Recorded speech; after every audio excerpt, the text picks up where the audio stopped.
ஸ்தோத்திரம். தேவனுடைய மகா பரிசுத்த நாமத்திற்கு மகிமை உண்டாவதாக. இந்த அருமையான பரிசுத்த நல்ல நாள் காலை வேளையிலும் கர்த்தருடைய சன்னிதானத்திலே கடந்து வந்து இறைவனை தொழுது கொள்ள பணிந்து கொள்ள சேவிக்க தேவன் கொடுத்த நாள் சிலாய்க்கிறதுக்காக அருமை ஆண்டவருக்கு நாம் அதிகமாக ஸ்தோத்திரம் செலுத்துவோமாக. நாம் நிர்மூலமாக இருக்கிறது கர்த்தருடைய கிருபையே அவருடைய இரக்கங்களுக்கு முடிவில்லை என்று சொல்லியிருக்கிறபடி கர்த்தருடைய கரம் நம்மோடு கூட இருந்து எல்லா விதமான தீமைகளுக்கும் தீங்குக்கும் விலகி காத்துக்கொண்டு இந்த அருமையான பரிசுத்த நல்ல நாளிலும் ஆண்டவருடைய பாதத்தில் கடந்து வந்து இறைவனை தொழுது கொள்ள ஆராதிக்க சேவிக்க தேவன் கொடுத்த நாள் சிலாய்க்கத்திற்காக அருமை ஆண்டவருக்கு நாம் அதிகமாக ஸ்தோத்திரம் செலுத்துவோமாக. தேவனுடைய மகா பரிசுத்த நாமத்திற்கு மகிமை உண்டாவதாக.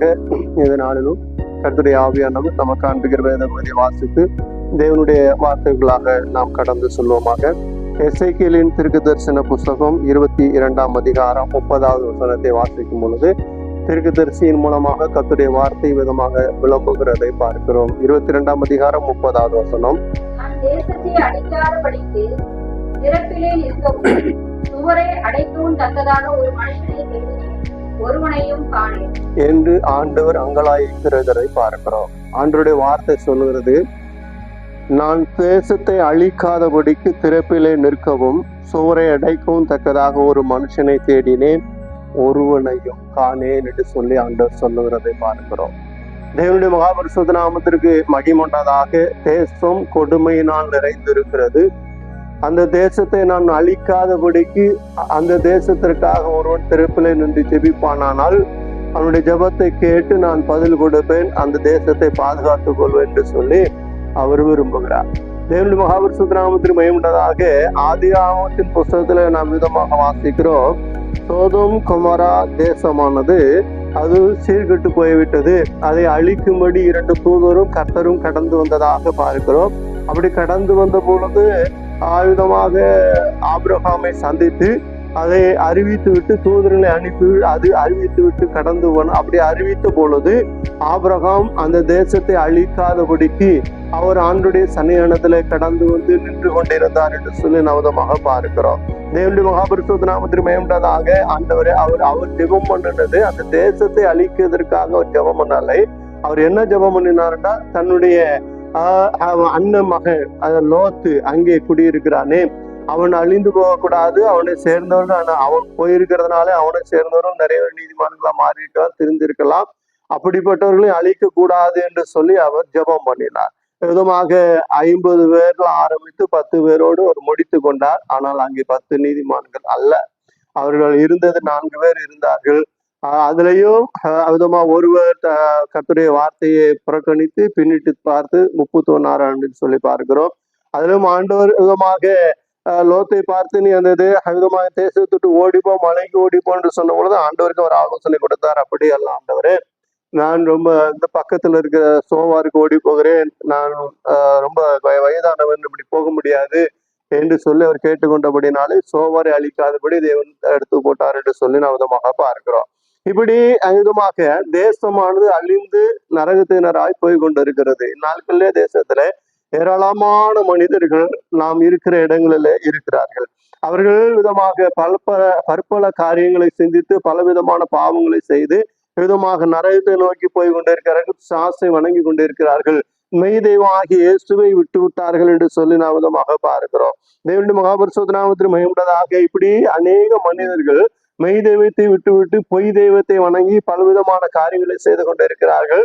பொய்யான மாயைகளை தங்களுக்கு பின்பற்றுகிறபடினாலே தங்களுக்கு ஒரு அருமையான கிருபைகளை போக்கடித்து கொண்டிருக்கிறார்கள் என்று சொல்லி நாம் விதமாக பார்க்கிறோம். இப்படி மனிதர்கள் அவ்விதமா பாவத்தை எப்படியெல்லாம் செய்யலாம், எவ்விதமாக பாவம் செய்யலாம், எந்தெந்த விதத்திலே பாவம் செய்யலாம் என்று சொல்லி அழகாக சிந்தித்து அதற்காக ரூம் போட்டு யோசித்து அதை செய்து கொண்டிருக்கிறதை நாம் விதமாக பார்க்கிறோம். இவ்விதமாக மனிதர்கள் அக்கிரமம் செய்வதிலும் அநியாயம் செய்வதும் பாவம் செய்கிறதிலையும் அவர்கள் விதமாக சாத்தானுக்கு இடம் கொடுத்து சாத்தானுடைய ஆலோசனை கேட்டு சாத்தானுக்கு பிரியமான காரியங்களை செய்து சாத்தான் விரும்புகிறபடி எல்லாம் இவர்கள் செய்து கொண்டிருக்கிறபடினாலே சாத்தான் அவர்களை ஆசீர்வதித்து அவர்களுக்கு உலகத்துரிய எல்லா விதமான ஆசீர்வாதங்களையும் கொடுத்து அவர்கள் மேன்மையாக உயர்த்தி வைத்திருக்கிறான்.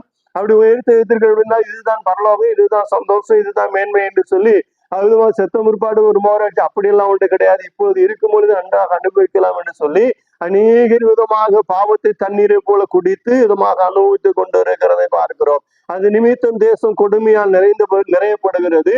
அவிதமாக தேசம் கொடுமையால் நிறையப்பட்டு கொடுமையான ஆட்சியாளர்களும் கடுமையான ஆட்சியாளர்களும் எழும்பி அவ்விதமாக தேசத்தை மிகவும் சீர்கெட்டதா மாற்றி போடுகிறபடினாலே அநேகர் துணிகரம் கொண்டு பலவிதமான காரியங்களை செய்து கொண்டு இருக்கிறதா விதமாக பார்க்கிறோம். அது நிமித்தம் தேசத்திலே கொலைகளும் கொள்ளைகளும் கற்பழிப்புகளும் ஆணப்பங்கம் படுத்துவது பலவிதமான காரியங்கள் துணிகரமாக நடந்து கொண்டு இருக்கிறத விதமாக பார்க்கிறோம். இப்படி தேசம் சீர்கட்டு நாசமாய் போய் கொண்டு இருக்கிறதை பார்க்கிறோம். இப்படி இந்த தேசம் சீர்கட்டு போய் கொண்டு தேசத்தை அழிக்காதபடிக்கு அந்த ஜனங்கள் ரட்சிக்கப்பட வேண்டும். அது பாவம் செய்கிற அந்த மனிதன் மீட்கப்பட வேண்டும், ரட்சிக்கப்பட வேண்டும். இதுமா ஒவ்வொரு ஆத்துமாவும் கர்த்தருடைய ஆத்துமாக்களா இருக்கிறபடினாலே அவர்கள் மீட்கப்பட வேண்டும் என்று சொல்லி ஆண்டவர் விரும்புகிறார் என்று சொல்லி அப்படி அவர் விரும்பி விதமா தேசத்தை பார்க்கிறார். யாராவது விதமா தேசத்திற்காக ஜெபித்து தேசத்தை அழிக்காதபடி தேசத்தை பாதுகாப்பதற்காக கடந்து வருகிறார்களா என்று சொல்லி விதமாக எசேக்கியேல் தீர்க்கதரிசியின் காலத்திலே பார்த்த பொழுது அப்படி ஒருவர் அங்கே இல்லாதபடினாலே கர்த்தர் மனம் அடிவாகி மிகுந்த வேதனைப்பட்டு அவர் சொன்னார், ஒருவனையும் காணேன் என்று சொல்லி சொன்னதாக நாம் விதமாக பார்க்கிறோம். பிரியமான தேவனுடைய பிள்ளைகளே, இந்த நாளிலும் ஆண்டவர் விதமாக அப்படித்தான் எதிர்பார்த்து கொண்டிருக்கிறார். விதமாக நம்முடைய குடும்பத்தினர்களை பார்த்த எத்தனையோ பேர்கள் இயேசுவை தெரியாது என்று சொல்ல முடியாது, இயேசுவை பற்றி அறியாதவர்கள், அதாவது இயேசுவை அறிய வேண்டிய பிரகாரமா அறியாதவர்கள். ஆலயத்துக்கு வரலாம், ஆராதனை செய்யலாம், விதமாக தசமாகாணிக்கு கொடுக்கலாம், தெருவுங்க எடுக்கலாம், என்னதான் செய்யலாம். ஆனால் இயேசுநாதரை பற்றி சரியானபடி அறிவு இல்லாதிருப்பார்கள். ஆனால் அவர்களுக்கு ஒரு சோதனை பிரச்சனை வந்தவுடனே ஆராதனை விட்டு விடுவார்கள், ஆண்டவரை விட்டு விடுவார்கள். விதமாக தெய்வீகத்தை விட்டு உலக பிரகாரமாக வாழ்ந்து கொண்டிருப்பார்கள். அவர்கள் இயேசு அறியாதவர்கள். அப்படிப்பட்டவர்களும் அறிந்து கொள்ள வேண்டும் என்று சொல்லி விதமாக கர்த்தருடைய வார்த்தை சொல்வதற்காக தெய்வத்திற்கு நாம் அதிகமாக சோதனம் செலுத்துமாக தேவனுடைய மகாபரிசுத்தநாமத்திற்கு எத்தனையோ மனிதர்கள் இந்நாட்களே விதமாக நரகத்தை நோக்கி போய்கொண்டே இருக்கிறார்கள்.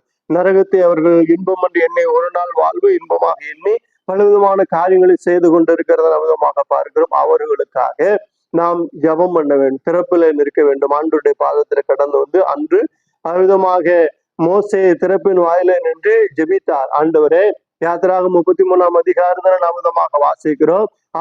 மோசே இவர்களை விட்டு விலகி போ, இவர்கள் வணங்கா கழுத்துள்ளவர்கள், இவர்கள் ஒரு வார்த்தை நான் சொல்லுகிறதை கேட்கறதில்லை, கன்றுக்குட்டி வணங்கி கொண்டு இருக்கிறார்கள். விதமாக பல விதமான காமகாரங்களை இடம் கொடுத்து தேவனுக்கு குரோதமான காரியங்களை செய்து கொண்டு இருக்கிற அப்படின்னா இவர்களை ஒரு நிமிஷத்துல அதை பண்ணி போடுகிறேன், ஒன்னு ஒரு பெரிய ஜாதியாக்குவேன், இவர்களை அழிக்க முடியும், என்னை விட்டு விடு என்று சொல்லி ஆண்டவர் மோசன் இடத்துல கேட்ட பொழுது மோசே திறப்பில் நின்று கொண்டிருந்தார். ஆயுதமாக சொன்னார், ஆண்டவரே, நீ இந்த ஜனத்தை அழிக்க கூடாது, ஏனென்றால் பலத்த கையினால் ஓங்கிய பயத்தினாலும் இஸ்ரவேல் ஜனங்களை எகிப்திலிருந்து நீ கொண்டு வந்து அங்கே விதமாக பல விதமான வாதையினால் எகிப்தின் ஜனத்தை எதுவும் வாதித்து உம்முடைய ஜனங்களுக்கு பல அற்புதங்களையும் அடையாளங்களும் செய்து பலத்த கையோடு கொண்டு வந்து சிவந்த சமுத்திரத்தை இரண்டாக பிளக்க செய்து இப்படி எல்லாம் பலத்தை செய்கிற வல்லமையான காரியங்களும் செய்து வனாந்திரத்திலே பல அற்புதங்களையும் செய்து நடத்தி கொண்டு வரும் பொழுது இப்பொழுது இவர்கள் இந்த பாவம் செய்து விட்டார்கள் என்பதற்காக இவர்களை நீர் அழித்து போடுவீரானால் விதமாக அங்கே நீ புறப்பட்ட பொழுது பலத்த செய்கையில கண்ட அந்த எகிப்தியர்கள் விதமாக இங்கே கானானியர்கள் விதமாக என்ன செய்வார் என்றால் அவர்கள் தேவன் அவர்களே பல விதமான அற்புதங்களை செய்து கொண்டு போனார். அவர்கள் தேசத்தை அவர்களுக்கு கொடுக்க முடியாதபடினாலே விதமா தேவன் ஃபெயிலியர் ஆகிவிட்ட, தேவனால் முடியாது என்று தோல்வியை ஒப்புக்கொண்டபடினாலே இவ்விதமாக அந்த ஜனங்களை அழித்து போட்டார் என்று சொல்லி உம்மை குறித்து தூசிப்பார்களே.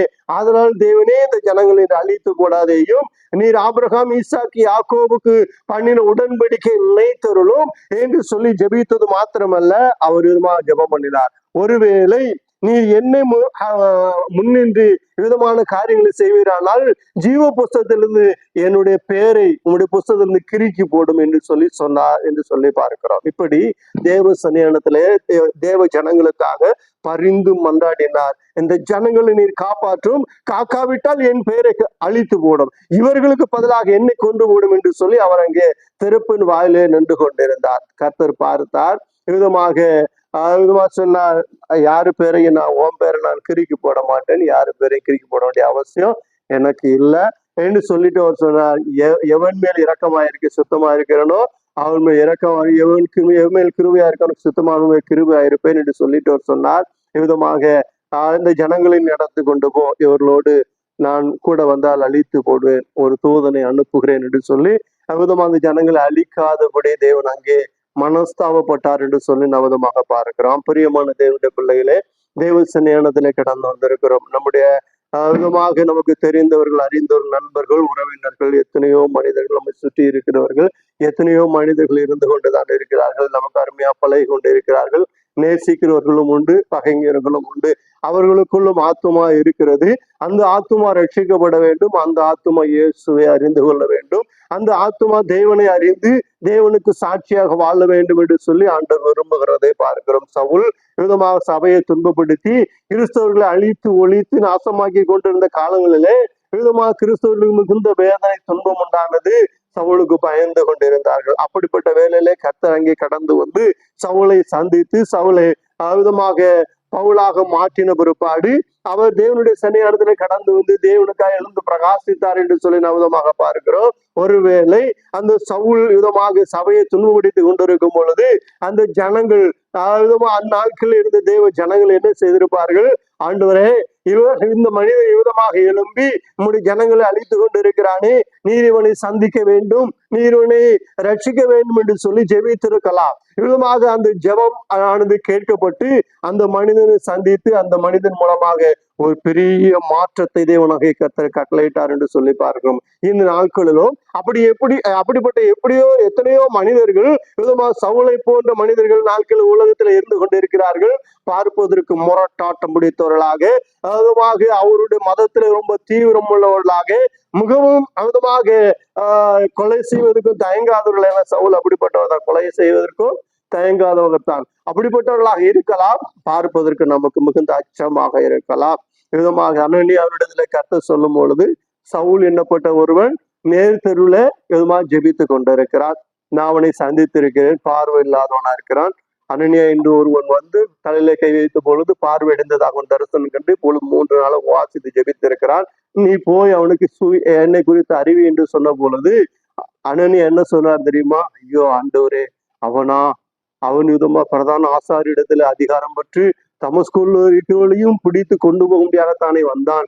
அவன் எத்தனை கிறிஸ்தவர்கள் அழித்து இருக்கிறான் தெரியுமா? அவன் எத்தனை பேர்கள் நாசம் பண்ணி கொண்டு இருக்கிறான் தெரியுமா?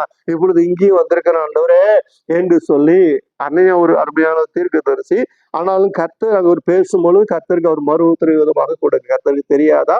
கண்டிப்பாக தெரியும். ஆனாலும் அனனியா சொன்ன பொழுது கர்த்தர் சொல்லுகிறார், நான் தெரிந்து கொண்ட பாத்திரமாக இருக்கிறான், நீ போ, அவனை ராஜாக்களுக்கும் அதிகாரிகளுக்கும் முன்பாக நிறுத்துவேன், அவன் நான் தெரிந்து கொண்ட பாத்திரம் என்று சொல்லி கர்த்தர் சொன்ன பொழுது அப்படி அவர் கடந்து சென்று அவருக்கு எதுமாக சுவிசேஷத்தை அறிவித்து ஞானஸ்தானத்தை கொடுத்து பாவத்தின் விடுதலை பெற முடியாத வழியை காண்பித்து விட்டு அவர் கடந்து போனார். அதற்கு பிற்பாடு அவர் சற்றும் தாமதிக்காமல் இயேசுவை குறித்து, இயேசுவே தெய்வம், மேசியா, இயேசுவை தான் மேசியா என்று சொல்லி அறிவித்ததுபடினாலே அந்நாள் முதற்கொண்டு அவர் மரணம் அடை வரைக்கும் அவருக்கு மரணம் துரத்தி கொண்டேதான் இருந்தது. ஆனால் இயேசுவுக்காக ஜீவித்தார் என்று சொல்லி நவதமாக பார்க்கிறோம். இந்த நாட்களில் எத்தனையோ மனிதர்கள் இயேசுவை அறியாதவர்களாக இருக்கலாம், அதுமா பார்க்கிறதுக்கு முரட்டாட்டமுடையவர்களாக இருக்கலாம், முரடர்களாக இருக்கலாம், கொலைகாரர்களாக இருக்கலாம்.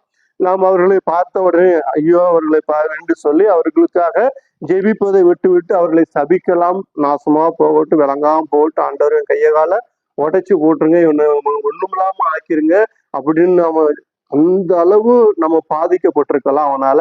ஆனாலும் கர்த்தர் அவனை தெரிந்து கொண்டால் ஒரு பெரிய ரட்சிப்பை கட்டளையிடுவதற்கு தேவன் ஏதுவாக இருக்கும். அதனால் பிரியமான தேவனுடைய பிள்ளைகளே, நாம் தேவ சன்னிதானத்துல கடந்து வந்திருக்கிறோம். என்ன செய்ய வேண்டுமா?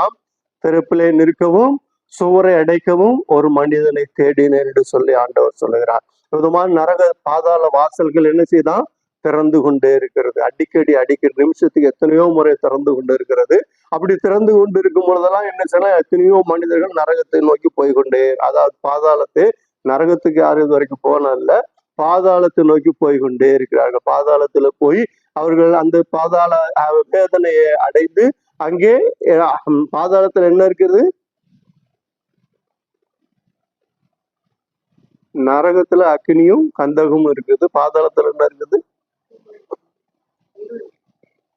இருள் இருக்குது. சரி, அங்க போனா என்ன நடக்கும் தெரியுமா?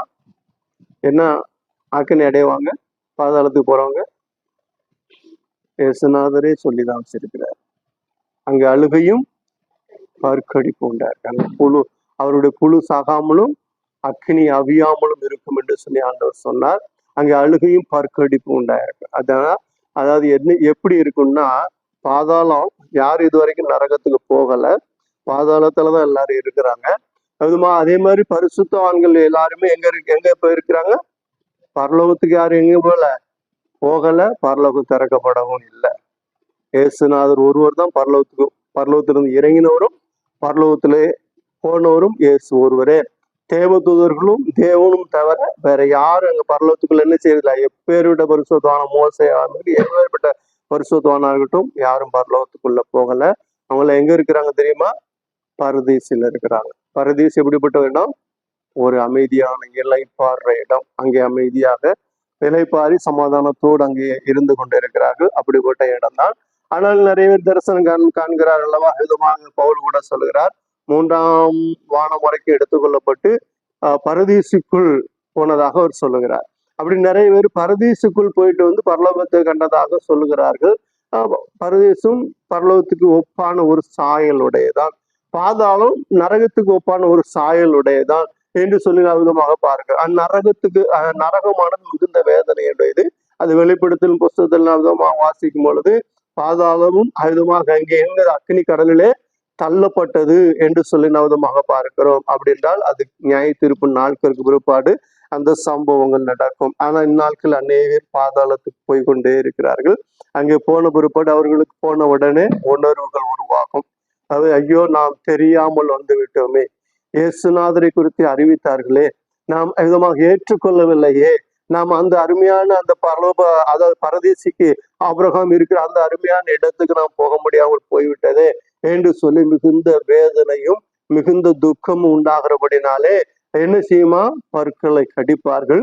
அழுது கொண்டு பற்களை கடித்து கொண்டு இருக்கிறதை பார்க்கிறோம். அதனால்தான் லாசரு கதை குறித்து ஆண்டவராய் இயேசுநாதர் சொன்னார்.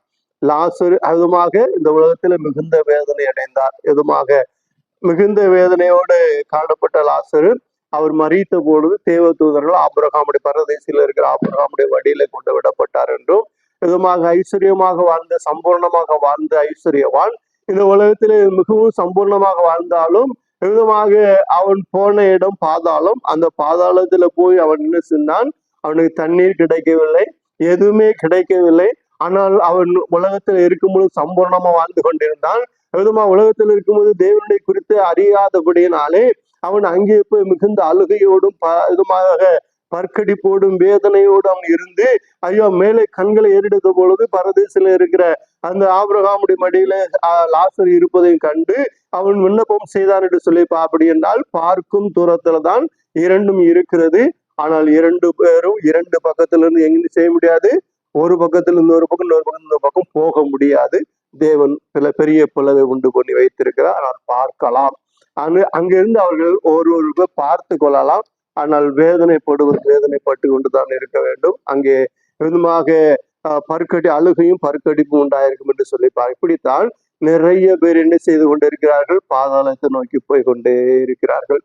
பிரியமான தேவனுடைய பிள்ளைகளை, நாம் தேவ சன்னிதானத்துல கடந்து வந்திருக்கிறோம். இந்நாட்களில் எத்தனையோ நமக்கு அருமையான மனிதர்கள் பாதாளத்தை நோக்கி போய் கொண்டு இருக்கிறார்கள். பிரியமானவர்களே, நாம் அவர்கள் பாதாளத்தை போய்விடாதபடி அவர்கள் இருக்கும்போது அவர்களுக்கு சொல்லியிருப்போம், இயேசுவை தெய்வம் ஏற்றுக்கொள்ளுங்கள் என்று சொல்லியிருப்போம். அவர் முரட்டாட்டம் பண்ணி நமக்கு ஏதாவது கிண்டல் பண்ணியிருந்தால் கோபத்துல சரி என்று சொல்லி போயிருக்கலாம். ஆனாலும் நாம் அதற்காக ஜெபிக்க வேண்டும் என்று சொல்லி ஆவியானவர் விரும்புகிறார். இந்த நாளில் ஆண்டவர் விரும்புகிற ஒரு காரியம் என்ன தெரியுமா? நாம் அதிகமாக ஜெபிக்க வேண்டும். எதற்காக? இந்த ஜனங்கள் அழிந்து பாதாளத்துக்கு போய்விடக்கூடாது. ஜனங்கள் மனம் திரும்ப வேண்டும். ஜனங்கள் மனம் திரும்பி பரலோக ராஜ்யத்தை சுதந்திரித்துக் கொள்ள வேண்டும் என்று சொல்லி அதற்காக நாம் ஜெபிக்க வேண்டும். கண்ணீரோடு ஜெபிக்க வேண்டும். விதமாக நாம் அதிகமாக ஜெபிக்கும் பொழுது அந்த ஜெபத்தை கேட்டு ஆண்டவர் விதமா அந்த மனம் திரும்புதலை ஒருவேளை நாம் போய் சுவிசேஷம் அறிவிக்க முடியாவிட்டாலும் அதற்குரிய ஆட்களை கொண்டு போய் ஆண்டவர் சுவிசேஷத்தை அறிவித்து அந்த ஜனங்கள் ரட்சிக்கப்படுவதற்கு ஏதுவான நிலை உருவாகும் என்று சொல்லி பரிசுத்த ஆவியானவர் இங்கே வரும்போதற்காக தேவனுக்கு நாம் அதிகமாக ஸ்தோத்திரம் செலுத்துமாக. தேவனுடைய மகா பரிசுத்த நாமத்திற்கு மகிமை உண்டாதாக. ஒரு தேவ மனுஷனுக்கு ராக்காலங்களில் தூக்கம் வரல. அவர் தூங்காதபடினால் திடீர்னு அவருக்கு விழிப்பு வந்தது. எழுந்து உட்கார்ந்த, மறுபடியும் படுத்தா, தூக்கம் வரல. என்ன இப்படி இருக்குது, மறுபடியும் படுத்து பார்த்தா, ஒரு அரண்டு படுத்து பார்த்தா தூக்கம் வரல. சரி, என்ன செய்யலாம்னு சொல்லிட்டு கொஞ்ச நேரம் உட்கார்ந்து ஜெபம் பண்ணினா. சோத்திரம் பண்ணி ஜெபம் பண்ண ஆரம்பிச்ச உடனே அவருக்கு தெரிந்த ஒரு சகோதரிக்காக அவர் ஜெபம் பண்ண ஆரம்பித்தார். அந்த சகோதரியோடு ஏதோ ஒரு ஆவியில ஏதோ போராட்டம் இருப்பது போல அவர் கண்டு விதமாக அந்த சகோதரியோட போராடுகிற அசுத்தாவி இயேசு கிறிஸ்து நாமத்தினாலே போ சாத்தானே என்று சொல்லி அதட்டி அவர் ஜெபம் பண்ணினார். ஜெபித்து விட்டு அந்த சகோதரிக்காக ஜெபித்து விட்டு கொஞ்ச நேரம் ஜெபித்து விட்டு அதற்கு பிற்பாடு ஒரு தூக்கம் வந்து நல்லா ஒன்றாக தூங்கி காலையில் எழுந்து விட்டார். ஞாயிற்றுக்கிழமை வந்தது. அந்த சகோதரி ஆராதனை கடந்து வந்தார்கள், சாட்சி சொன்னார்களாம். விதமாக இந்த தேதி இத்தனாம் தேதி இந்த நாள்ல நான் காலங்களே மிகுந்த அவஸ்தைப்பட்டு கொண்டிருந்தேன், மிகுந்த வேதனைப்பட்டு கொண்டிருந்தேன். பிசாசு என்னோடு பயங்கரமாக போராடி கொண்டிருந்தான். நான் இந்த பலவீனத்துல தாக்கப்பட்டு பிசாசினோட மரணத்துக்கு ஏதுவான ஒரு போராட்டத்தில் நான் இருந்து கொண்டிருந்த பொழுது திடீரென்று ஏதோ ஒரு கரம் வந்து அந்த பிசாசை அதட்டி விரட்டி என்னை சுகப்படுத்துறதை நான் கண்டு அதற்கு மிகுந்த மகிழ்ச்சியோடு நான் சந்தோஷமா படுத்து கொண்டேன். கர்த்தர் எனக்கு இன்பமா அற்புதமான விடுதலை கொடுத்தார் என்று சொல்லி சாட்சி சொன்னார். அந்த இரவிலே இந்த பரிசுத்தவானை வைத்து கர்த்தர் ஜெபம் வைத்தார். ஜெபித்த பொழுது அந்த ஆவி அங்கிருந்து ஓடிவிட்டது. இப்படி நாம் சில நேரங்களில் விதமாக ஜெபிக்கும்படி கர்த்தர் ஏவுவார். அப்படி ஜெபிக்க கர்த்தர் ஏவும் பொழுது உட்கார்ந்து எதற்காக ஜெபிக்க வேண்டும் என்றெல்லாம் தெரியாது. ஆனாலும் உட்கார்ந்து ஜெபிக்க ஆரம்பித்து சோத்திரம் பண்ணிட்டே இருந்தோமானால் ஏதாவது ஒரு யாருக்காவது ஏதாவது நிலையை ஜெபம் பண்ண சொல்வார், நாம் ஜெபிக்க வேண்டும். அப்படி ஜெபிக்கும் பொழுது அந்த ஜெபமானது கேட்கப்பட்டு அங்கே விடுதலை உருவாகும் என்று சொல்லி பரிசுத்த வேதம் நமக்கு சொல்வதற்காக தேவனுக்கு ஸ்தோத்திரம் சொல்லுதுமா. பிரியமான தேவனுடைய பிள்ளைகளே, நாம் ஜெபிக்க வேண்டும், திறப்பிலே நிற்க வேண்டும், மனிதர்களுக்காக பரிந்து பேச வேண்டும். இந்த மனிதர்களை அழித்து போடாதீரும் ஆண்டவரே. விதமாக இந்த ஜனங்கள் அழிந்து போவார்களே, இவர்கள் அழித்து போடாதீரும். ஆபிரகாம், ஈசாக், யாக்கோபு என்பவர்கள் நினைத்தருளும் என்று ஜெபித்தது போல நாம் விதமாக ஆண்டவரே, நீர் எங்களுக்காக மரித்து அடக்கம் பண்ணப்பட்டு 3ஆம் நாள் உயிரோடு எழுந்திருக்கிறீர், எல்லா ஆத்துமாக்களும் உம்முடையது என்று சொல்லியிருக்கிறீரே. இவர்கள் அழிந்து போகாது, இவர்கள் எல்லாம் உருவாக்கினது நீர்தானே, இவர்கள் அழியாதபடிக்கு இவர்களை காத்துக்கொள்ள வேண்டும் என்று சொல்லி நாம் தேவ சன்னிதானத்தில் அதிகமாக காத்திருந்து ஜெபிக்கிற வீரர்களாக, ஜெப வீரர்களாக மாற வேண்டும் என்று சொல்லி பரிசுத்த ஆவியானவர் திருவுளம் பெற்றுவதற்காக தேவனுக்கு ஸ்தோத்திரம் செலுத்துமாக. பிரியமான தேவனுடைய பிள்ளைகளே, அப்படி ஜெபிக்கிறவர் இல்லாதபடியினால் தான் கர்த்தர் அங்குலாய்க்கிறார். திறப்பில நிற்கவும் சுவரை அடைக்கவும் ஒரு மனிதனை தேடினேன், ஒருவனையும் காணேன் என்று சொல்லி ஆண்டவர் சொல்லுகிறதை பார்ப்போம். பிரியமானவர்கள், அப்படி அல்ல. ஆண்டவர் நம்மை பார்க்கும் பொழுது நம்மிடத்துல வந்து சொல்ல, நாம் நம்முடைய ஜெபத்தை கேட்டு அங்கே விடுதலை கொடுக்க வேண்டும். நாம் அதற்கு ஜெபிக்க வேண்டும். ஜெப வீரனாக, ஜெப வீராங்கனையாக நாம் மாற வேண்டும் என்று சொல்லி ஆவியானவர் விரும்புகிறதை பார்க்கிறோம். தேவனுடைய மகாபரிசுத்த நாமத்திற்கு மகிமை உண்டாதாக. ஜெபிக்க நமக்கு அநேக காரியங்களை கற்றுக் கொடுத்து எப்படி ஜெபிக்க வேண்டும், ஏன் ஜெபிக்க வேண்டும் என்றெல்லாம் கற்றுக் கொடுத்திருக்கிறார். மார்க்கு சுவிசேஷத்துல நான் வாசிக்கும் பொழுது விதமாக விசுவாசத்தோடு ஜெபிக்க வேண்டும். எப்படி விசுவாசத்தோடு பெற்றுக்கொண்டோம் என்ற நிச்சயத்தோடு ஜெபிக்க வேண்டும். நீங்கள் எவைகளை கேட்பவர்களை பெற்றுக்கொண்டோம் என்று விசுவாசிங்கள், அப்பொழுது அவைகள் உங்களுக்கு நடக்கும் என்பதாக அன்று சொல்லி இருக்கிறதை பார்க்க, இப்படி நாம் பெற்றுக் கொள்வதாக விசுவாசித்து ஜெபிக்க வேண்டும். விதமாக நாம் முழங்கால் படியிட்டு முழங்கால் நின்று ஜெபிக்க வேண்டும். விதமாக ஒரு காரியத்தை ஜெபிக்கும் பொழுது இந்த காரியத்தை கர்த்தர் செய்தார் என்கிற விசுவாசத்தை முதலாவது நமக்குள் கொண்டு வர வேண்டும். அப்படி நாம் ஜெபிக்கும் பொழுது கர்த்தர் அதனுடைய காரியங்களை வாய்க்க செய்வார் என்று சொல்லி பார்க்கிறோம். பிரியமானவர்களே, நாம் திறப்பிலே நிற்பதற்காக தேவன் நம்மை அழைத்திருக்கிறார். நாம் ரட்சிக்கப்பட்டுட்டோம். எவன் கெட்டு போனா நமக்கு என்ன வந்திருக்குது? நான் ரட்சிக்கப்பட்டுட்டேன், நான் இயேசு ஏற்றுக்கொண்டேன், நான் கர்த்தருடைய பிள்ளையா மாறிட்டேன், நான் ஆண்டவருடைய சன்னிதானத்துல பரிசுத்தாய் பெற்றிருக்கேன், பந்தியில பங்கு பெற்றிருக்கேன், நான் பரலோகத்துக்கு போனா போதும் அப்படிங்கிறதுக்காக அல்ல. நாம் ரட்சிக்கப்பட்டு விட்டோம். நம்மை போல ஏராளமான ஜனங்கள் இருக்கிறார்கள். அவர்களுக்காக, நமக்காக, நாம் ரட்சிக்கப்படுவதற்காக யாரோ பல பேர் நமக்காக ஜெபித்திருப்பார்கள். நாம் ஜெபிக்க வேண்டும் என்று சொல்லி ஆண்டவர் விரும்புவதற்காக தேவனுக்கு நாம் அதிகமாக ஸ்தோத்திரம் செலுத்துவோமாக. தேவனுடைய மகா பரிசுத்த நாமத்திற்கு மகிமை உண்டாதாக. விதமாக வேதத்திலே வாசிக்கிறோம், பரிசுத்தவான்கள் அதிகமாக ஜெபித்தார்கள். பரிசுத்தவான்கள் தேவ சன்னிதானத்தில் போராடி ஜெபித்தார்கள், போராடி மன்றாடி ஜெபித்தார்கள் என்று சொல்லி நாம் விதமாக பார்க்கிறோம். அப்படி ஜெபித்த பொழுது கர்த்தருடைய ஜெபத்தை கேட்டு அவர்களுக்கு பதிலை கொடுத்தார் என்று சொல்லி நாம் விதமாக பார்க்கிறோம். யாக்கோபு தன்னுடைய பிரயாணத்தை ஆதியாகம புஸ்தகத்திலே வாசிக்கிறோம். யாக்கோபு தன்னுடைய பிரயாணத்திலே போய் கொண்டிருக்கும் பொழுது தன்னுடைய அண்ணன் 400 வேடுகளுக்கு கூட வருகிறார் என்று சொல்லி கேள்விப்பட்டு விதமாக ஆண்டவரோடு போய் ஜெபம் பண்ண ஆரம்பிக்கிறார்.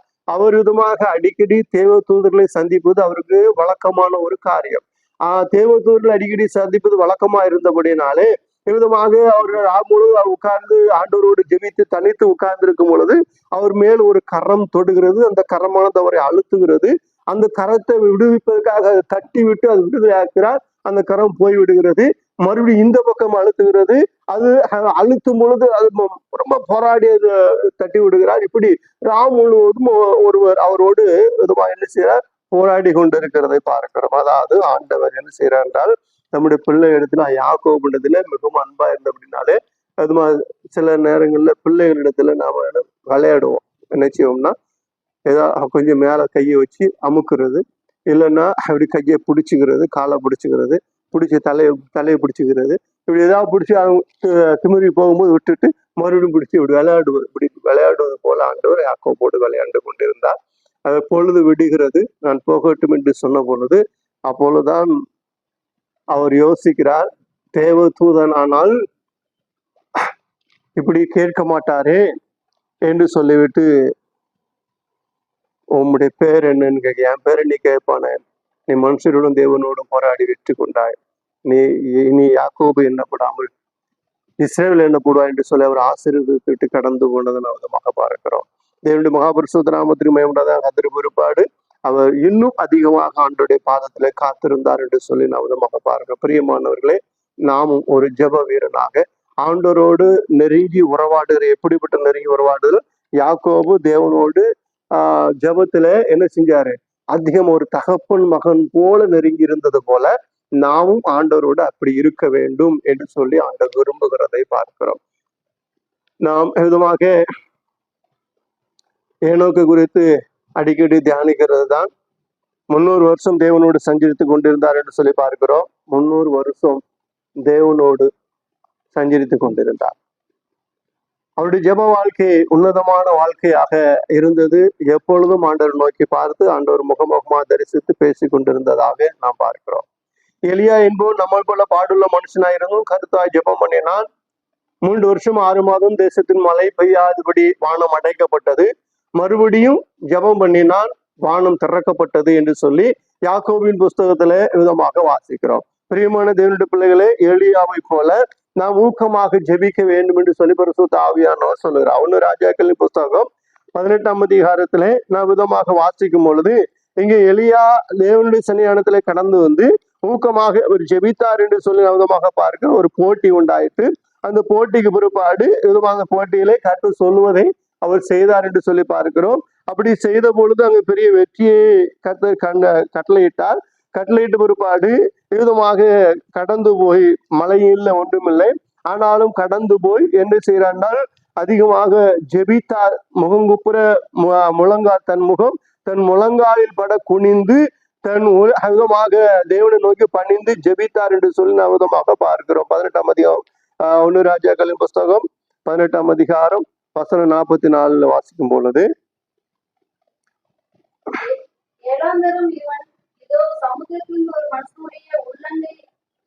41 வாசிங்க.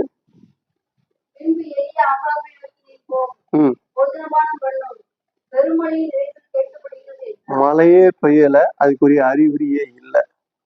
மழை பெய்யல, அதுக்குரிய அறிகுறியே இல்லை. மேகம் கூட வரல, வெயில்ல சுட்டரிச்சுக்கிட்டு இருக்குது. ஆனா இவர் சொல்லுறாரு, நீர் போஜனமானம் பண்ணும் பெரும் மழையின் இறைச்சல் எனக்கு கேட்கப்படுகிறது என்று சொல்லிவிட்டு அப்படி என்றால் விசுவாச வீரனாக அடுத்து பெய்ய போகிற மழையை அவர் கேட்டு அறிந்து அவர் சொல்லுகிறத நான் விதமாக பார்க்கிறோம். வாசிங்க. ஆகாப் வாசிங்க.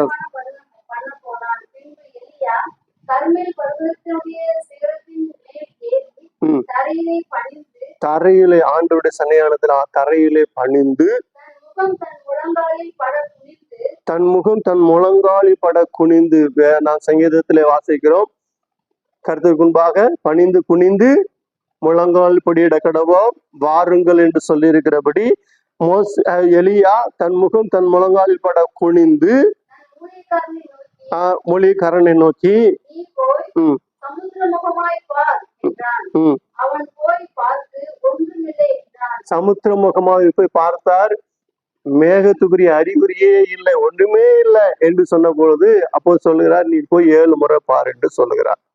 7வது முறை பார்த்த பொழுது வாசிங்க.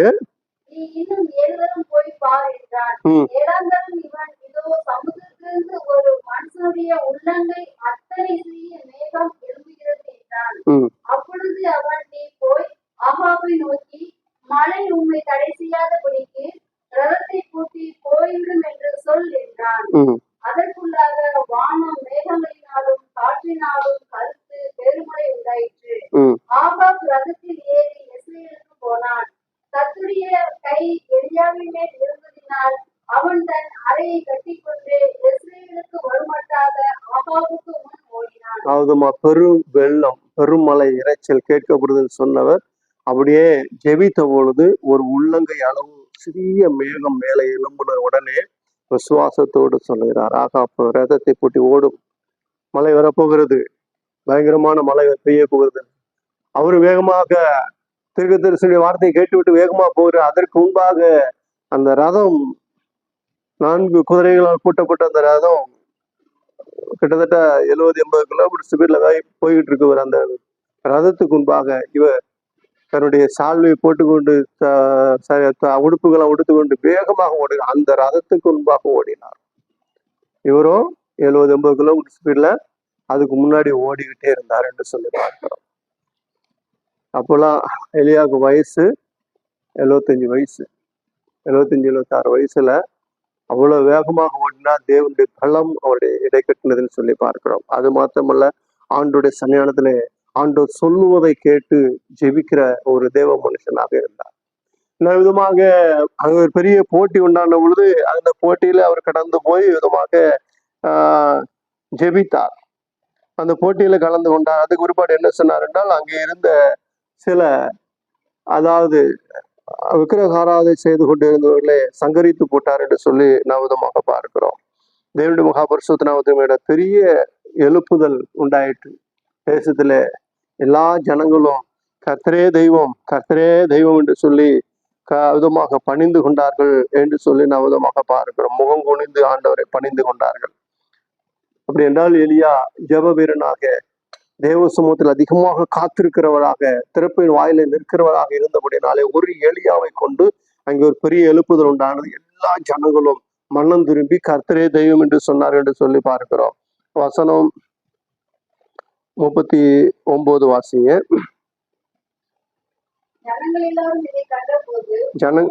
ஜனங்கள் எல்லாரும் இதை கண்டபோது முகங்குப்புற விழுந்து கர்த்தரே தெய்வம், கர்த்தரே தெய்வம் என்றார் என்று சொல்லி பார்க்கிறோம். ஒரு எலியாவுடைய எழுப்புதலை கர்த்தர் கண்டு அந்த எலியாவுடைய ஜெபத்தை கேட்டு அங்கே ஒரு பெரிய எழுப்புதல் உண்டாகி. பிரியமான தேவனுடைய பிள்ளைகளே, நாம் விதமாக தேசத்திற்காக நாம் ஜெபிக்கும் பொழுது தேசத்துல எழுப்புதலை கர்த்தர் தாரும் என்று சொல்லி ஜெபிக்க வேண்டும். வாலிபர்கள் நாட்களில் எத்தனையோ வாலிபர்கள் விதமாக அடிமைத்தனமாக செல்லுக்கும் பலவிதமான காரியங்களுக்கும் பாவங்களுக்கும் போதைகளுக்கும் இடம் கொடுத்து அழிந்து நரகத்துக்கினராய் போய் கொண்டிருக்கிறார்கள். அப்படிப்பட்ட வாலிபர்கள் சந்திக்கப்பட வேண்டும். ஏனென்றால் அந்த வாலிபர்கள் சந்திக்கப்படும் பொழுது, அதாவது வேதம் என்ன சொல்லுதுன்னா, அது வாலிப பிராயத்தில் சிருஷ்டிகரை நினை என்று சொல்லி வேதம் சொல்லுது. வாலிபர்களை கர்த்தர் அவர்கள் வாலிப பிராயத்துல கர்த்தர் அவர்களை சந்திக்கும் பொழுது அவர்கள் தான் ஓட சாட கர்த்தருக்காக எழுந்து பிரகாசிக்க இருக்கும். அது ஒரு வயது குறிக்கப்பட்ட வயதுக்கு பிற்பாடு அந்த வாலிப வயதுல ஓடுனது போல ஓட முடியாது. அதனால வாலிபர்களை கர்த்தர் எடுத்து அதிகமாக பயன்படுத்துகிறதை பார்க்கிறோம். அதனால் இந்நாட்களில் எத்தனையோ வாலிபர்கள் விதமாக நரகத்தை நோக்கி போய் கொண்டு இருக்கிறார்கள். எத்தனையோ மனிதர்கள் அழிந்து நரகத்தை நோக்கி போய் கொண்டு இருக்கிறார்கள். அவர்களுக்காக தேவனுடைய பிள்ளைகள் நாம் செய்ய வேண்டிய ஒரு காரியம் என்னன்னா, நாம் போய் வேகமாக ஓடிச்சாடி அதை செய்ய முடியாது. ஆனால் நாம் ஆண்டவருடைய பாதத்திலே காத்திருந்து அந்த ஜனங்கள் மீட்கப்படும்படியாக, அந்த வாலிபர்கள் சந்திக்கப்படும்படியாக, அந்த வாலிபர்களை கர்த்தர் எடுத்து பயன்படுத்தும்படியாக அவர்களுக்காக நாம் திறப்பில நிற்க வேண்டும், அவர்களுக்காக நாம் ஜெபிக்க வேண்டும் என்று சொல்லி ஆண்டவர் விரும்புகிறத நாம் விதமாக பார்க்கிறோம். ஏசாயா தீர்க்கதரிசியை குறித்து விதமாக வாசிக்கும் பொழுது, ஏசாயா தீர்க்கதரிசியின் புஸ்தகம் 6ஆம் அதிகாரத்திலே தீர்க்கதரிசியோடு பேசும் பொழுது விதமாக ஒரு காரியத்தை சொல்லுகிறார். யாரை அனுப்புவேன், யார் நமது காரியமாக போவான் என்று ஆண்டவர் விதமாக இந்த என்னுடைய வேலை செய்வதற்கு யாரு போவார்கள் என்று சொல்லி ஆண்டவர் அங்கலாய்த்த பொழுது ஏசாயா சொல்லுகிற, என்னை அனுப்பும் ஆண்டவரே என்று சொல்லி அவர் தன்னை கேட்டுக்கொண்டதாக நான் விதமாக பார்க்கிறோம். வாசிங்க 6ஆம் அதிகாரம் வசனம் 8. யாரை நான் அனுப்புவேன், யார் நமது காரியமாக போவான் என்று ஆண்டவருடைய சத்தத்தை கேட்டேன். அதற்கு நான் இதோ அடியேன் இருக்கிறேன், என்னை அனுப்பும் என்றேன். இதோ நான் இருக்கிறேன், என்னை அனுப்பும் என்று சொல்லி தீர்க்கதரிசியாக ஏசாயா சொன்னார். பிரியமானவர்களே, ஆண்டவர் எசேக்கியேல் சொல்லு, யாரை திறப்பின் வாயிலே நிற்கும் சுவரை அடைக்கும் ஒரு மனுஷனை தேடி ஒருவனையும் காணேன் என்று சொல்லி கர்த்தர் அங்கலாய்க்கிறதை பார்க்கிறோம். பிரியமானவர்களே, நாம் ஏசாயா சொல்லுகிறார், என்னை அனுப்பும், நான் போகிறேன் ஆண்டவரே என்று சொல்லி சொன்னது போல நாம் தேவ சன்னிதானத்திலே கடந்து வர வேண்டும். எரேமியாவின் புத்தகத்திலே 1ஆம் அதிகாரத்துல நாம் விதமாக வாசிக்கும் பொழுது, எரேமியாவை தேவநாயகத்தில் அழைத்த பொழுது எரேமியாவுக்கு வயசு ஒரு 6-7 வயசு இருக்கும். ரொம்ப சின்ன பையன், 7 வயசு 8 வயசு இருக்கும், சின்ன பையன். அவருடைய ஆசாரியனுடைய குமாரன் வந்து கர்த்தர் அபிஷேகப்படுத்தி அவர் அழைத்தார். அப்படி அழைத்த பொழுது கர்த்தர் அவரோடு பேச ஆரம்பித்தார். அவர் சொல்லுகிறார், நான் ஆண்டவரே, நான் சின்ன பையன், நான் போய் என்ன செய்வேன், எது செய்வேன், என்னால என்ன செய்ய முடியும் என்று சொல்லி அவர் சொல்லுகிறதை பார்க்கிறோம். அப்போ ஆண்டவர் சொல்ல, நீ சின்ன பையன் என்று சொல்லாதே, உன்னை அனுப்புகிறவன் நான் அல்லவா என்று சொல்லுகிறதை பார்க்கிறோம். 1ஆம் அதிகாரம் வசனம் 5 வாசிங்க. நான் உன்னை தாயின் வயிற்றில் உருவாகும் முன்னே உன்னை அறிந்தேன். நீ கர்ப்பத்திலிருந்து வெளிப்படும் முன்னே நான் உன்னை பரிசுத்தம் பண்ணி உன்னை ஜாதிகளுக்கு தீர்க்கதரிசியாக கட்டளையிட்டேன் என்று சொன்னார். அதாவது நாட்கள் இன்னைக்கு நிறைய பேர் நம்ம எல்லாம் ரசிக்கப்பட்டிருக்கிறோம் இல்லையா? நாட்கள் சதேவச நேரத்துல காணப்படுறவங்கள நம்ம எல்லாரையும் ஆண்டவர் கர்ப்பத்தில உருவாகும் முன்னமே நம்ம தெரிந்து கொண்டபடினாலே அந்த காலங்கள் வரும்பொழுது நம்மை சந்தித்து அவருடைய சன்னிதானத்துல கொண்டு வந்திருக்கிறார். அதனால நாம என்ன செய்ய வேண்டும்? வாசிங்க தொடர்ந்து. நான் பேச அறியேன், சிறு பிள்ளையா இருக்கிறேனே என்று சொல்லி எரேமியா சொன்னா, அதுக்கு கர்த்தர் சொல்லுகிறார், கர்த்தர் சொல்லுகிறார், நீ சிறு பிள்ளை என்று சொல்லாதே, நான் உன்னை அனுப்புற எல்லா இடத்திற்கும் நீ போய் நான் உனக்கு கட்டளையிட்டு எல்லாம் நீ பேசுவாயாக, நீ அவர்களுக்கு பயப்பட வேண்டாம், உன்னை காக்கும்படிக்கு நான் உடனே இருக்கிறேன் என்று கர்த்தர் சொல்லி கர்த்தர் தமது கரத்தை நீட்டி வாயை தொட்டு இதோ என் வார்த்தைகள் வாயிலே வைக்கிறேன் என்று சொல்லி ஆண்டவர் சொல்லுகிறதை பார்க்கிறோம். எரேமியாவை அழைத்த தேவன் விதமாக, நீ சிறு பிள்ளை என்று சொல்லாதே, நான் அனுப்புகிறவன் நான் அல்லவா, பயப்படாமல் போ என்று சொல்லுகிறதை பார்க்கிறோம். பிரியமானவர்களே, நாம் தேவசனை இப்படி மனிதர்கள் சந்திக்கப்பட வேண்டும். இப்படி அதுவும் எரேமியா அவர் தன் ஜீவனுக்கு தாண்டவர் அனுப்பின பிற்பாடு தன் ஜீவனை குறித்து கொஞ்சமேனும் கவலைப்படவில்லை. அவருக்கு உண்டான துன்பங்கள் துயரங்கள் அதிகம். அவரை அதிகமா அடித்தாரு, சிறைச்சாலை போட்டு அவர் வாழ்க்கையில அடியும் உதையும் தான் அதிகமா இருந்தது. அவ்விதமாக ஒரு முறை அவரை கொலை செய்ய முடியாத ஆழ்ந்த கிணற்றுக்குள்ள போட்டு விட்டார்கள். அதாவது சகதியான இடமா இருந்தவங்க அவர் அப்படியே அமிழ்ந்து கொண்டு போகும் பொழுது அங்கே ஒருவர் போய் அவரை காப்பாற்றினார் என்று சொல்லி இப்படியெல்லாம் அவருக்கு மரணங்களும் பசியும் பட்டினியும் இருந்தது. ஆனாலும் அந்த ஜனங்கள் அழிக்கப்படாதபடி அவர்கள் மீட்கப்பட வேண்டும், அந்த ராஜா சந்திக்கப்பட வேண்டும், அந்த தேசம் பாதுகாக்கப்பட வேண்டும் என்பதற்காக கர்த்தருடைய வார்த்தையை சொல்லி கொண்டே வந்தார். அதற்காக ஜெபித்து கொண்டே இருந்தார் என்று சொல்லி பார்க்கிறோம். ஆனால் அவர்கள் கீழ்ப்படியாமல் போனபடினாலே பாபிலோன் ராஜாவுடைய காலத்திலே அந்த தேசத்தை கர்த்தர் ஒப்பு கொடுத்து விட்டார். விதமாக அதற்கு ஒரு தீர்க்கதரிசி எரேமியா மூலமாக சொல்லப்பட்ட வருஷம் 70 வருஷ காலம் அந்த தேசம் விதமாக பாழாக்கப்பட்டு அந்நிய தேசத்தில் ஒரு சிறையாக மாற்றப்பட்டார்கள் என்று சொல்லிப்பாரு. அதற்கு பிற்பாடு எஸ்ரா, நெகேமியா தானியல், யோவேல், சகரியா புஸ்தகங்கள்ல வாசிக்கும் பொழுது அந்த 70 வருஷத்துக்கு பிற்பாடு அவிதமாக தேவாலயங்களும் விதமாக கட்டி அந்த அலங்கத்தை எடுத்து கட்டின பிற்பாடு விதமான சம்பவங்கள் நடந்தது என்று சொல்லி பார்க்கிறோம். பிரியமான தேவனுடைய பிள்ளைகளை நாம் தேவ சன்னிதானத்திலே வந்திருக்கிறோம். விதமாக நாம் திறப்பின் வாயில நிற்க வேண்டும். எஸ்தர் தன்னுடைய ஜனங்கள் அழிந்து போகாதபடிக்கு திறப்பின் வாசலிலே நின்றார். எஸ்தருக்கு தெரியாது ஆமான் சதி திட்டம் போட்டிருக்குது. எஸ்தருக்கு என்ன செய்யாது, தெரியவே தெரியாது. ஆனால் மொர்தெகாய் அதை கேட்டு மிகுந்த வருத்தப்பட்டு அவருமாக எஸ்தருக்கு செய்தி அனுப்புகிறார். எஸ்தர் சொல்லுகிறார், நீ ராஜாவுடைய அனுமதி இல்லாமல் போக முடியாது. நீ ராஜ்யத்தை இருப்பதனால் உன்னை தப்பித்துக்குள்ளான்னு நினைக்காதே. போய் ஜனங்களுக்காக உன் ஜனங்களுக்காக மன்றாடு என்று சொல்லுகிறார். சரி, எனக்காக ஜெபம் பண்ணுங்கள் என்று சொன்ன பொழுது எஸ்தருக்காக யூத ஜனங்கள் அத்தனை பேர் என்ன செய்தார்கள்? அல்லும் மகளும் 3 நாள் உபவாசித்து ஜெபித்தார்கள். 2 மகள் 3 நாள் உபவாசித்து ஜெபித்த ஜெபத்தை கர்த்தர் கேட்டார். 3ஆம் நாள் எஸ்தர் ராஜ வஸ்திரத்தை எடுத்துக்கொண்டு ராஜாவிடத்துல கடந்து போனார். கடந்து போன பொழுது கர்த்தர் கண்களை தயடிக்க செய்தார். ராஜா பொற்சங்குகளை நீட்டினார். அவ்விதமாக எஸ்தர் ராஜ்யத்தை பாதி வேண்டுமானாலும் உன் மண்டாட்டம் என்ன என்று சொல்லி ராஜா கேட்டான். அவ்வளவுக்குள்ள கர்த்தர் என்ன செய்தார்? அனுகிரகம் செய்ய வைத்தார். காரணம், அதற்கு முன்பாக 3 நாள் அவர்கள் உபவாசித்து ஜெபித்த ஜெபம் அங்கே கிரியை செய்தது. அவ்விதமாக நான் ஒரு விருந்து வைத்திருக்கேன், அந்த விருந்துக்கு நீர் வர வேண்டும் என்று சொல்லி கூப்பிட்டு 2ஆம் நாள் விருந்தில தன்னுடைய காரியத்தை வெளிப்படுத்தி இந்த ஆமான் என்னுடைய ஜனங்களை அழிக்கும்படியாக திட்டம் தீட்டி விட்டான். நாங்கள் எல்லாரும் அழிந்து போக முடியாத இப்படிப்பட்ட ஒரு நஷ்டத்தை உண்டு பண்ணி விட்டான். அதனால் எதுக்கு நீர் ஏதோ சரியான பதில் கொடுக்க வேண்டும் என்று சொல்லி எஸ்தர் ராஜாவிடத்துல பேசின பொழுது ஆமான் திகிலடைந்தான். அங்கே ஆமான் மொர்தெகாய்க்கு வைத்த தூக்கு மரத்திலே ஆமான் தூக்கி போடப்பட்டான்.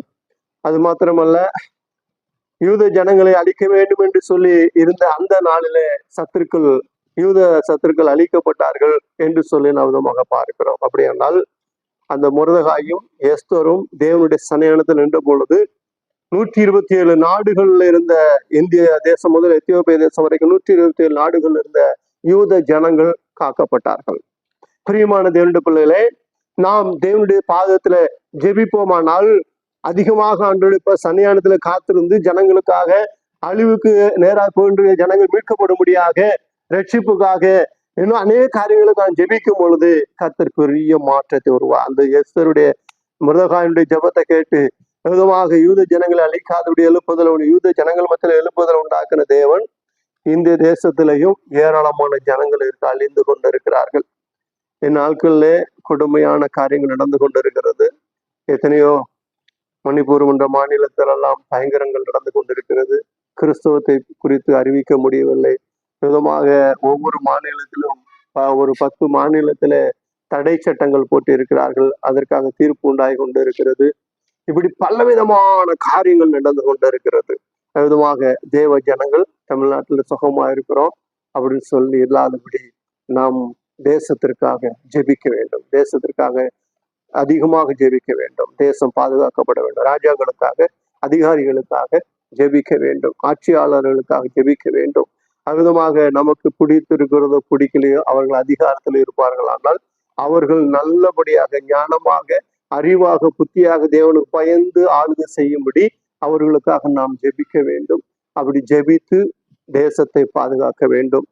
தேசம் கவிழ்க்கப்படாதபடிக்கு, தேசம் அழிந்து போகாதபடிக்கு, தேசத்தின் ஜனங்கள் அழிந்து நரகத்துக்கு போகாதபடிக்கு ரட்சிப்புக்காகவும் நாம் அதிகமாக ஜெபிக்க வேண்டும் என்று சொல்லி ஆண்டவர் விரும்புகிறத நவனமாக பார்க்கிறோம். ஜெபிங்க, ஜெயம் பெறலாம் என்று சொல்லி வேதம் சொல்லுகிறதை பார்க்கிறோம். பிரியமான தேவனுடைய பிள்ளைகளே, நாம் அதிகமாக ஜெபிக்க வேண்டும் என்று சொல்லி கர்த்தர் விரும்ப திறப்பில் நிற்க மனுஷர்களை ஆண்டவர் தேடுகிறார். நாம் திறப்பில் நிற்போம். ஆண்டோடைய ஆசீர்வாதம் கிருபைகளை பெற்றுக்கொள்வோம். ஜனங்களுக்காக, தேசத்திற்காக ஜெபிப்போம். கர்த்தர் பெரிய மாற்றத்தை, பெரிய எழுப்புதலை கர்த்தர் கட்டளையிடுவார். நம்முடைய குடும்பங்களுக்காக, நம்முடைய தேவைகளுக்காக மாத்திரமல்ல, அநேக காரியங்களுக்காக நாம் ஜெபிக்க வேண்டும். என்று சொல்லி ஆண்டவர் விரும்புகிறதை பார்க்கும். நிறைய ஜெபிக்க வேண்டிய காரியங்கள் ஏகப்பட்டது இருக்கிறது. நாம் ஜெபத்திலே தரித்திருக்க வேண்டும்.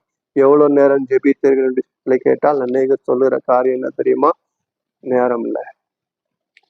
எவ்வளவு நேரம் ஜெபிச்சீங்கன்னு கேட்டா என்ன சொல்றவங்க? நேரம் இல்லை. ஏன் நேரம் இல்லை?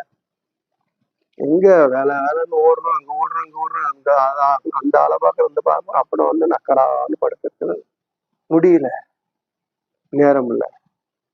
சாப்பிட நேரம் இருக்கு, தூங்குற நேரம் இருக்குது. ஆலயத்துல ஆராதனை செய்ய நேரம் இல்லை, கல்யாண வீட்டுக்கு போக நேரம் இருக்குது. எங்கேயாவது போகணும் வரணும்னா அதுக்கெல்லாம் நேரம் இருக்குது. ஆண்டவரை தேடும், ஆண்டவருடைய சன்னிதானத்தை காத்திருக்க நேரம் இல்லை. பிரியமானவர்கள் அப்படி அல்ல. நாம் ஆண்டவருக்கு முக்கியத்துவம் கொடுக்க வேண்டும். முதலாவது தேவனுடைய ராஜ்யத்தையும் அவருடைய நீதியையும் தேடுங்கள், அப்பொழுது எல்லாம் உங்களுக்கு கொடுக்க. நாம் தேவனுக்கு முக்கியத்துவம் கொடுக்க வேண்டும். யோபின் புஸ்தகத்திலே வாசிக்கிறோம். யோபு தன் சிநேகிதருக்காக வேண்டுதல் செய்தான். கர்த்தர் யோபின் சிறையிருப்பை மாற்றினார். யோபுவை கேள்வியாலே தொலைத்து யோபுவை தொந்தரவு பண்ணி கொண்டிருந்த தன் சிநேகிதருக்காக யோபு அவர்களை கர்த்தர் மன்னித்து அவர்களை பாதுகாக்கும்படியாக ஜெபம் பண்ணினார். அப்படி அவர்களை மன்னித்து தேவன் அவர்களை பாதுகாப்பதற்கு ஜெபித்த பொழுது கர்த்தர் அவர் மேல் இரக்கமாயிருந்து அவருடைய வியாதிகள் நீங்கி அவருடைய கட்டுகள்லாம் மாறி அவரை கர்த்தர் விடுதலை ஆக்கினார். பிரியமானவர்களே, நாம் ஜெபிப்போமானால் நமக்கே தேவை நிறைய இருக்கு. எனக்கே நான் ஜெபம் பண்ண வேண்டியது இருக்கு. நான் எனக்கே தான் ஜெபம் பண்ணிட்டு இருக்கேன், நமக்காக அல்ல, மற்றவர்களுக்காக நான் ஜெபித்தோமானால் நம்முடைய தேவையில் ஆண்டவர் சந்திப்பார். நாம் ஜெபிக்க வேண்டும், அதிகமாக ஜெபிக்க வேண்டும், தேவ சமூகத்தில் காத்திருக்க வேண்டும். சீசரிடத்துல ஆண்டவர் சொன்னார், பேதுருவே நித்திரை செய்கிறாயா? 1 மணி நேரமாவது விழித்திருக்க கூடாதா? பகலுக்கு 12 மணி நேரம் அல்லவா? 1 மணி நேரமாவது நீ ஜெபம் பண்ணக்கூடாதா என்று சொல்லி ஆண்டவர் மிகுந்த பரிதாபத்தோடு நம்ம பார்த்து கேட்கிறார்.